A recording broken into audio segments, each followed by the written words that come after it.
ሐጃ የለብህም፣ አልጨነቀህም። መውጫ መግቢያ አጥተህ የተጨነቅ የለህም።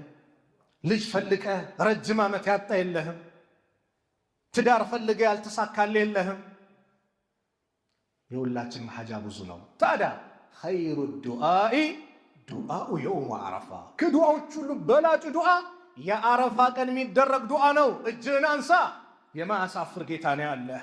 አላህ ባሪያዎችን አያሳፍርም። ያን ቀን ከጀሃነም እሳት ሑርም ይልበት ኸይር ያለበት ሸይጣን የሚቆጭበት ቀን እጅህን አንስተ የአላህ በል። የዓረፋ ቀን ኸይሩ ዱዓኢ ዱዓኡ የውም ዓረፋ። ሐጃን በአጠቃላይ ለምነው ጨቅጭቀው። አላህ ሲጨቀጨቅ ደስ ይለዋል፣ ሳይለመን ሲቀር ይቆጣል። መን ለም የስአልላህ የግደብ ዐለይህ። አዎ ሐጃችንን በአጠቃላይ ምንፈልገውን ነገር ምንም ተስፋ ሳንቆርጥ የአላህ ብለን አላህን ለምነው። በዛ ቀንም ሆነ አሁንም አደራ ምላችሁ ነገር ቢኖር አክሱም ያሉትን ወንድሞቻችን እናስታውሳቸው። መስገጃው ርቋቸዋል፣ አዛኑ ርቋቸዋል፣ መቅበሪያው ርቋቸዋል።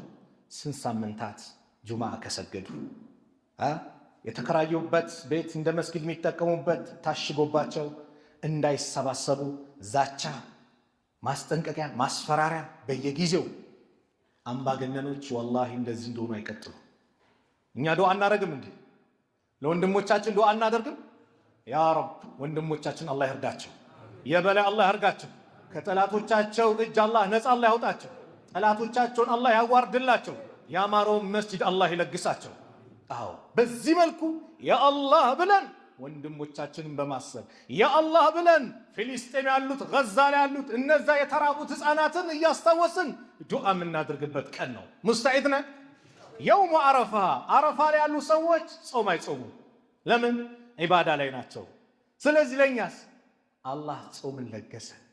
ጾም፣ ይህ ጾም የ2 ዓመት ወንጀል የሚያስምር